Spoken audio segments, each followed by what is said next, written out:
प्रियो, कितना अद्भुत है ना। एक नौकर को परमेश्वर ले जाकर देश का प्रधानमंत्री बना दिया। कितनी महान बात है। आज आप अपने विषय में सोचकर निराश मत होइए। मुझ में कोई सुंदरता नहीं है, मैं पढ़ा लिखा नहीं हूं, मेरे पास धन संपत्ति नहीं है, धन दौलत नहीं है, कोई टैलेंट नहीं है। परमेश्वर को आशीष देना है तो इनमें से कुछ भी नहीं देखेंगे। आपके हृदय में उनके प्रति विश्वास है कि नहीं?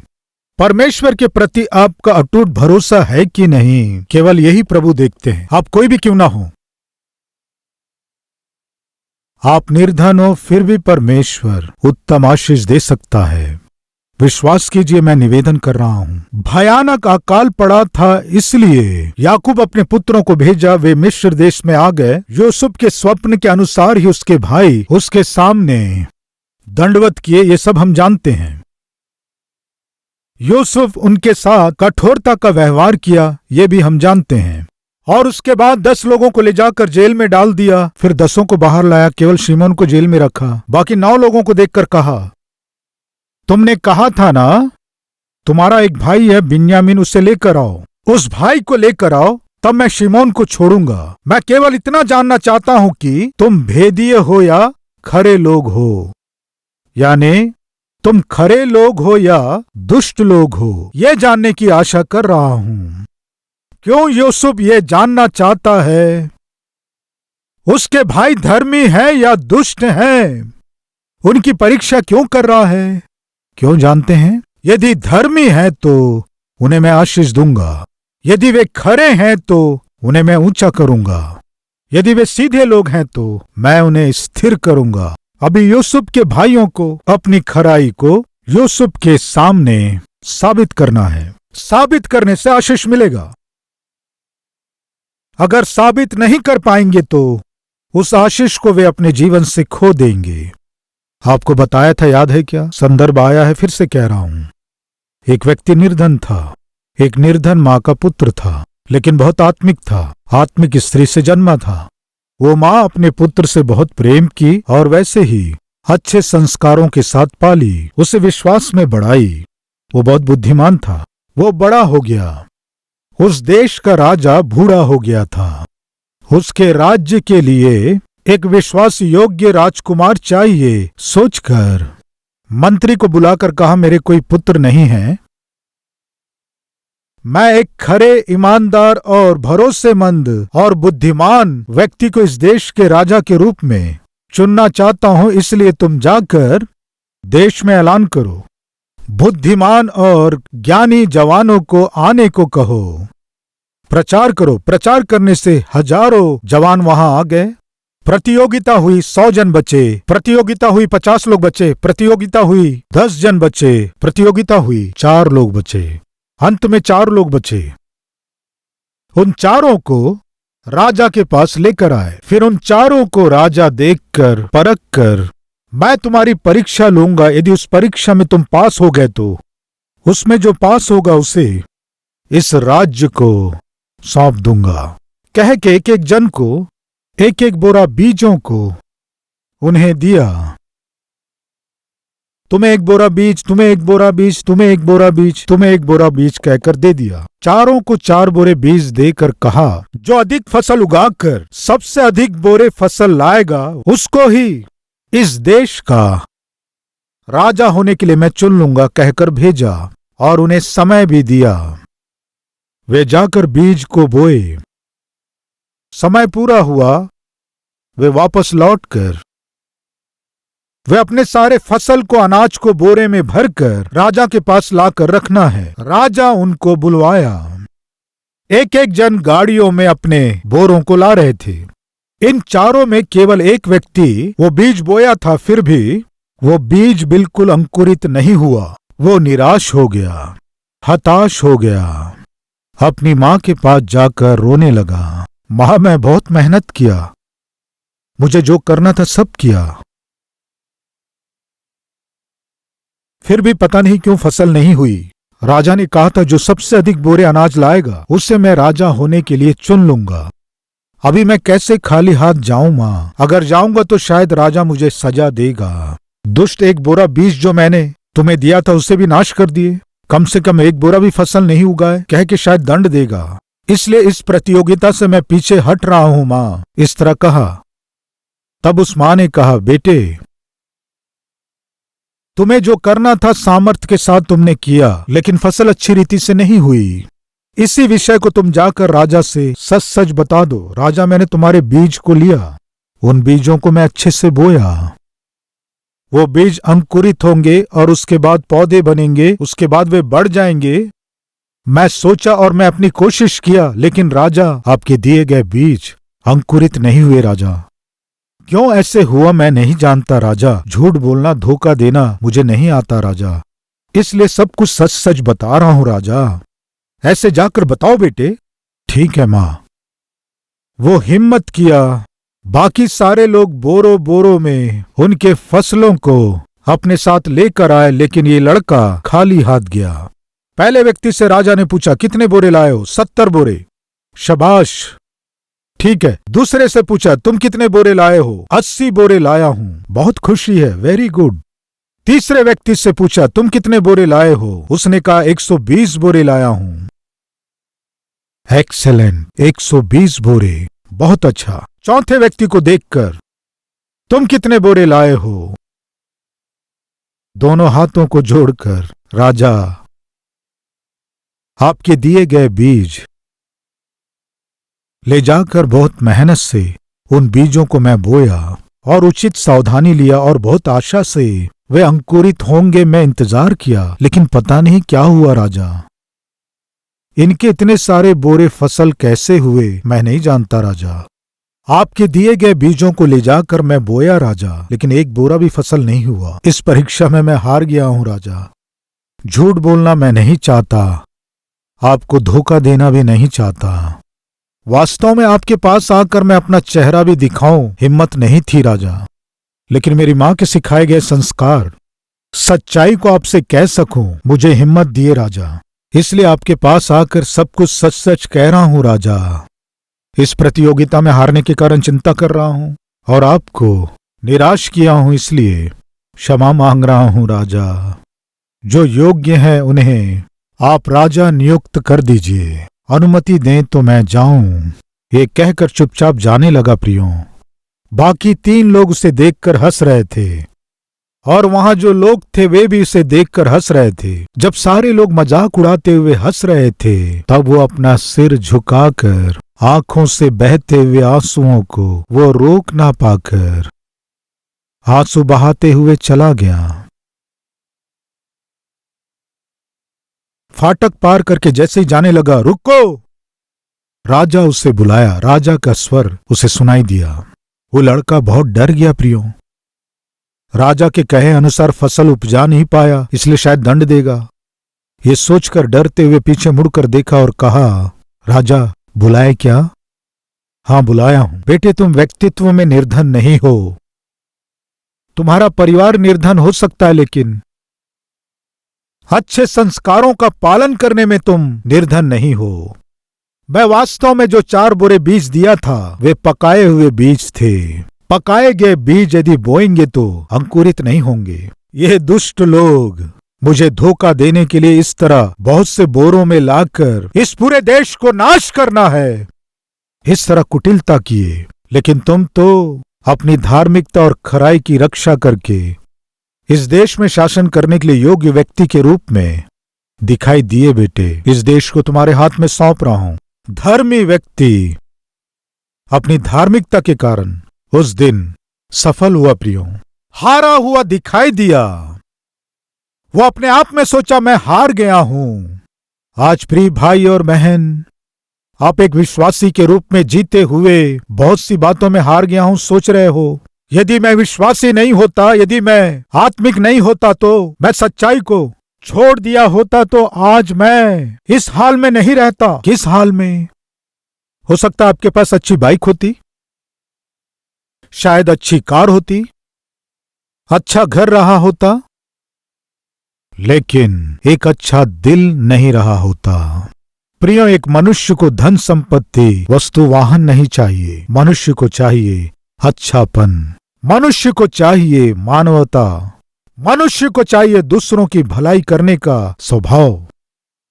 वो केवल धर्मी, खरे और ईमानदार लोगों के जीवन में दिखाई देने वाला स्वभाव है। वो स्वभाव आप में है क्या? तो आप बहुतों के लिए आशीषदायक बनेंगे, आपके परिवार के लिए आशीषदायक बनेंगे, आपके आसपास के लोगों के लिए आशीषदायक बनेंगे। परमेश्वर आपको इस तरह बनाएगा। धर्मी और खरे लोगों की सहायता करने के लिए यहोवा की दृष्टि सारी पृथ्वी में फिर रही है। परमेश्वर की दृष्टि में आप होने से कितना अच्छा होगा, हम होने से कितना अच्छा होगा। प्रियो, यूसुफ परमेश्वर की दृष्टि में था, इसीलिए तो अपने देश को और आसपास के देशों को भोजन दे पाया। फिर क्या हुआ? उस दिन यूसुफ क्या कहा? तुम्हारा एक भाई है क्या? है। यदि सच में तुम्हारा भाई है तो उस भाई को लेकर आओ। तुम्हारी कही हुई बात सच है तो तुम आशीष पाओगे। इस देश में व्यापार करने के लिए भी परमिशन दूंगा मैं, वर्क परमिट दूंगा मैं, व्यवसाय करने के लिए परमिशन दूंगा मैं तुम्हें। केवल तुम इतना करो, तुम जाकर अपने भाई को लेकर आओ। तब तक शिमोन को यहां रखूंगा। ये था जो उसने कहा। अभी वे सब जाने के बाद वहां क्या हुआ वो सब मैंने आपसे वर्णन किया। जाते हुए मार्ग में एक ने गधे को चारा देने के लिए जब बोरे को खोला, उस बोरे में जिन पैसों से वे अन्न खरीदे थे, वे पैसे उनके अन्न के बोरों में ही रखे थे। वे भोजन वस्तु खरीदे लेकिन वापस उनके पैसे लौटा दिए। कौन लौटाया? यूसुफ ने ही लौटाया। क्यों लौटाया बताइए? मैंने कहा था ना, वे पश्चाताप किए। प्रियो, 20 वर्ष पहले यूसुफ के विरोध में हमने जो कुछ किया, इस कारण से ही हमारे जीवन में ये कष्ट आए हैं। वे पश्चाताप किए। वो पश्चाताप यूसुफ को आनंदित किया। वो पश्चाताप यूसुफ को खुश किया। प्रियो, यदि मैं और आप पश्चाताप करेंगे तो, किए गए पापों के विषय में प्रभु के सम्मुख घुटने टेकेंगे तो परमेश्वर आनंदित होंगे। आनंदित होकर आपने जो सोचा नहीं, आपने जो जाना नहीं, ऐसी आशीषों को आपको प्रभु देंगे। यही हुआ था। वे भोजन वस्तुओं के लिए आए। वे भोजन वस्तु ले जा रहे थे, साथ में रुपयों को भी ले जा रहे थे। कैसे संभव हुआ? मुफ्त में भोजन वस्तु पाए। ये कैसे संभव हुआ? यूसुफ उन्हें मुफ्त में ही भोजन वस्तु दिया, फ्री में ही भोजन दिया। वे सब मिलकर जब घर गए, उसके बाद जब वे अपने बोरों को खोले, सबके बोरों में से पैसे मिले। तब क्या हुआ? प्रियो, अच्छाई कुछ लोगों को बुराई जान पड़ती है और बुराई कुछ लोगों को अच्छाई जान पड़ती है। ये कैसे देखेंगे? आइए। आपके जीवन भर में कभी कहीं आपने सुना नहीं होगा ऐसे विशेष संदेश को परमेश्वर जब आप तक पहुंचा रहा है। आनंद लीजिए, अनुभव कीजिए, आशीषदायक जीवन बिताइए। मित्रों, पुत्र जब आ रहे थे, पिता बहुत खुश हुआ। चलो अच्छा है, मेरे पुत्र वापस लौट रहे हैं, मेरे पुत्र वापस आ रहे हैं। उनकी यात्रा कैसी रही होगी? जिस काम के लिए वे गए वो काम हुआ कि नहीं? उनकी कोशिश सफल हुई होगी कि नहीं? बहुत से विचार, बहुत से प्रश्न। इन सारे प्रश्नों का उत्तर दे सके पुत्र लौटकर आ गए प्रियो पिता के पास। इस तरह आने के बाद वहां क्या घटना घटी, जल्दी से मैं आप लोगों से बांटूंगा। उत्पत्ति की पुस्तक 42 अध्याय 35वां वचन। ये कहकर वे अपने अपने बोरे से अन्न निकालने लगे। तब क्या देखा कि एक एक जन के रुपये की थैली उसी के बोरे में रखी है। तब रुपये की थैलियों को देखकर वे और उनका पिता बहुत डर गए, बहुत डर गए। क्यों डरना है? फ्री में भोजन वस्तु मिलने से क्यों डरना है? यही बता रहा हूं। मनुष्य में पाप का भय होने से उसके किए गए पाप किसी न किसी दिन प्रकट होंगे। ऐसा भय मनुष्य के जीवन में होने से, उसके जीवन में भला होने से भी वो उससे डराता ही रहता है। 20 साल पहले उन लोगों ने जो बुराई की थी, वो बुराई उन्हें प्रतिदिन डराती रही। मुफ्त में भोजन मिलने पर भी डर, कितने वर्ष पहले? 20 वर्ष पहले। थोड़ा पीछे जाएंगे क्या? परमेश्वर ने कहा, याकूब। हाँ पिता। तुम अपने पिता के नगर में अपने पिता के पास लौट जाओ, मैं तुम्हारे संग रहूंगा। ऐसे कहने से ठीक है पिता कहकर निकल पड़ा। और जब वो जा रहा था, अपने ससुर को बता सकता था ना, ससुर जी मैं जा रहा हूं, मैं अपने पिता के घर जा रहा हूं, बताना चाहिए ना। बताने के लिए डर। किस लिए? ससुर जितना चालाक था उससे भी चालाक याकूब था।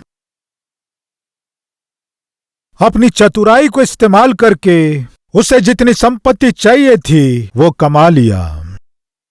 भाई को धोखा दिया, पिता को धोखा दिया, इनडायरेक्टली अपने ससुर को भी धोखा दिया। जब एक व्यक्ति धोखे का जीवन जीता है तो उसका धोखा उसे एक स्थान में रहने नहीं देता है, डराते रहता है। यह सत्य है। आज हर बात के लिए आप डर रहे हैं क्या? हर बात के लिए आप कांपने लगते हैं क्या? उसका कारण जानते हैं? पाप है। प्रियो, डरपोक परमेश्वर के राज्य में नहीं जाएंगे। इसका कारण जानते हैं? सामान्यतः मनुष्य में पाप ही डर को ले आता है। परमेश्वर ने हमें डर की आत्मा नहीं दिया है, लेकिन प्रेम और सामर्थ की और संयम की आत्मा को दिया है। सामर्थ से भरी हुई आत्मा। किसी का भी सामना हम कर सके ऐसा सामर्थ परमेश्वर मुझको और आपको दिया है। जो व्यक्ति डरता है सामना नहीं कर सकता। आज सामना ना कर पाकर आप डर रहे हैं तो अतीत में आपके किए गए पाप के कारण वो डर आप में आ गया है। उस पाप को मानकर यदि आप छोड़ देंगे तो उस डर से आप जय पाएंगे। ये सत्य है। 20 वर्ष पहले ससुर मेरे साथ क्या करेगा सोचकर डर कर वहां से भागा, लेकिन ससुर उसका पीछा किया। पीछा करते हुए याकूब को हानि पहुंचाना जब सोचा, परमेश्वर बीच में आए, उसकी रक्षा किए, जान बचाए। उसके बाद जब उसका भाई उसके सामने आ रहा था, वो डर गया, शायद मेरा भाई मुझे मार देगा। डर। सच में उसे मारने आ रहा था क्या? नहीं प्रियो, वास्तव में एसाव उसे मारने के लिए नहीं आ रहा था, लेकिन डर गया प्रियो। इसका कारण 20 साल पूर्व, एग्जैक्ट सेम फिगर, 20 साल पूर्व यही याकूब अपने भाई एसाव को धोखा दिया। 20 साल पहले किया गया धोखा 20 साल के बाद याकूब को नींद रहित कर दिया, शांति रहित कर दिया। वो आगे ना बढ़ पाए, ऐसा कर दिया। डर। पता नहीं क्यों याकूब में वो जो भी सुने या देखे, विश्वास से उसका सामना करके हिम्मत से उससे जय पाने के बदले डरने के स्वभाव को हम उसके जीवन में देखते हैं। उदाहरण के लिए 42 अध्याय से थोड़ा आगे देखेंगे, 35 का आखिरी लाइन। तब रुपयों की थैलियों को देखकर वे और उसका पिता बहुत डर गए। तब उनके पिता याकूब ने उनसे कहा, मुझको तुमने निर्वंश कर दिया। देखो, यूसुफ नहीं रहा और शिमोन भी नहीं आया, और अब तुम बिन्यामीन को भी ले जाना चाहते हो। ये सब विपत्तियां मेरे ऊपर आ पड़ी हैं। तुम क्यों मेरे जीवन से ऐसे खेल रहे हो? क्यों मुझे इस तरह फंसा रहे हो? क्यों मुझे इस तरह डरा रहे हो? क्यों इस तरह मुझे दुख दे रहे हो? 20 साल पूर्व यूसुफ नहीं रहा। 20 साल पहले, कुछ सप्ताह पहले शिमोन हमारे साथ था। फिर अभी मिस्र में शिमोन को छोड़कर आ गए और अभी बिन्यामीन को ले जाना चाहते हो। बेटे, पता नहीं क्यों सब कुछ मेरे विपरीत हो रहा है। कुछ भी मेरे पक्ष में नहीं हो रहा है। यूसुफ तो मर गया है, शिमोन बंधक में है, और मेरा छोटा बहुत ही प्रिय पुत्र बिन्यामीन है। बिन्यामीन कौन है जानते हैं आप? यूसुफ का सगा भाई है। राहेल इस बिन्यामीन के जन्म के समय ही मर गई थी। अपना प्राण खोकर वो पुत्र को भेंट के रूप में देकर चली गई, या याकूब को पुत्र को भेंट के रूप में देने की प्रक्रिया में वो अपना प्राण खो दी। यूसुफ और बिन्यामीन से याकूब बहुत प्रेम करता था प्रियो। कारण क्या है कि जिससे उसने बहुत प्रेम किया राहेल से जन्मे थे, काफी सालों के बाद जन्मे थे। प्रियो, याकूब सोचा शायद यूसुफ मर गया है और बहुत रोया। उस दिन वे खून से भीगे हुए यूसुफ के अंगरखे को लाए तो आगे पीछे सोचे बिना, परमेश्वर पर भरोसा किए बिना, मर गया है हमारा पुत्र, ये बोलकर रोया प्रियो। अभी वे आकर कह रहे हैं, पिताजी जैसे आपने कहा हम मिस्र देश को गए। वो बहुत कठोर व्यक्ति है पिता, बहुत कठोरता से व्यवहार किया। उसके बाद क्या हुआ देखेंगे, आइए। 42वां अध्याय 30वां वचन। जो पुरुष उस देश का स्वामी है उसने हमसे कठोरता के साथ बातें की और हमको देश के भेदिए कहा। तब हमने उससे कहा, हम सीधे लोग हैं, भेदिए नहीं। हम 12 भाई एक ही पिता के पुत्र हैं। एक तो जाता रहा, परंतु छोटा इस समय कनान देश में हमारे पिता के पास है। तब उस पुरुष ने जो उस देश का स्वामी है हमसे कहा, इससे मालूम हो जाएगा कि तुम सीधे मनुष्य हो। तुम अपने में से एक को मेरे पास छोड़ के अपने घर वालों की भूख मिटाने के लिए कुछ ले जाओ और अपने छोटे भाई को मेरे पास ले आओ। तब मुझे विश्वास हो जाएगा कि तुम भेदिए नहीं, सीधे लोग हो। फिर मैं तुम्हारे भाई को तुम्हें सौंप दूंगा और तुम इस देश में लेन देन कर सकोगे। यूसुफ ने जो कहा गलत नहीं है। तुम्हें देखने से पता नहीं क्यों भरोसा नहीं हो रहा है। यदि तुम सीधे लोग हो तो मैं तुम्हें आशीष दूंगा। भोजन मांगने आए हो, लेकिन मैं तुम व्यापार करो कह रहा हूं, अपने पैरों पर खड़े हो जाओ कह रहा हूं। तुम्हारे पास जो है उसे लागत लगाकर लाभ कमाकर परिवार का पोषण करो। मैं तुम्हें आशीष दूंगा, लेकिन साबित करो कि तुम सीधे हो। यही तो यूसुफ ने कहा ना, यही तो परमेश्वर कह रहे हैं ना। इसमें गलत क्या है? और फिर जब वे पश्चाताप किए तो यूसुफ के मन में, मेरे भाई तो पश्चाताप किए हैं, ये सोचकर वे भोजन वस्तु यूसुफ के पास खरीदने आए तो उसका मन नहीं माना। मेरे भाई मुझसे भोजन वस्तु खरीदना क्या है? मेरे भाई मेरे पास आकर भोजन वस्तु मांगने से उनसे मैं रुपये कैसे ले सकता हूं? मैं नहीं ले सकता। इसलिए उसने क्या किया जानते हैं? जब मालूम चला कि उसके भाइयों का मन बदल गया है, भोजन वस्तुओं को उसने फ्री में दिया। यूसुफ बहुत अच्छा है प्रियो, मेरा प्रभु अच्छा है प्रियो। आपको जो देगा मुफ्त में देगा। परमेश्वर मुझसे और आपसे ऐसा प्रेम किया कि अपने प्रिय पुत्र प्रभु यीशु मसीह को ही मेरे और आपके लिए दे दिया प्रियो। बाइबल बताती है, जिसने अपने निज पुत्र को भी ना रख छोड़ा परंतु उसे हम सब के लिए दे दिया, वह उसके साथ हमें और सब कुछ क्यों ना देगा? अपने पुत्र को ही आपके लिए भेंट के रूप में दे दिया है तो आपकी जरूरतों को पूरी नहीं करेगा क्या? निश्चय पूरी करेगा, लेकिन साबित करना है ना आपके जीवन में बदलाव आ गया है। परीक्षा में जब आप पास होंगे, आप सीधे हैं, जब ये साबित होगा, आपके लिए परमेश्वर जो आशीष छुपा रखा है उसे निश्चय आप देखने पाएंगे। आपके सोच और समझ से परे उत्तम आशीष को आप पाने जा रहे हैं, आप अनुभव करने जा रहे हैं। विश्वास कर रहे हैं क्या? विश्वास कर रहे हैं तो मेरे साथ मिलकर प्रार्थना करें। आइए प्रार्थना करें।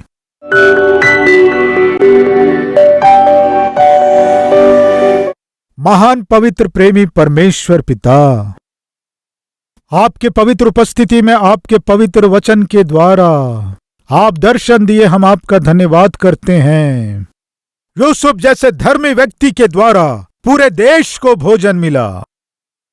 हम सबको धर्मी बना दे पिता। इस समय जितने भाई प्रार्थना कर रहे हैं, जितनी बहनें प्रार्थना कर रही हैं, ये सभी धर्मी व्यक्तियों के रूप में अपने आप को प्रकट करने से उनका परिवार आशीषित होगा, उनका वंश आशीषित होगा, उनके वारिस आशीषित होंगे। पिता, ऐसे हमारे परिवार आशीष पाना है। हर घर से एक यूसुफ उठना है।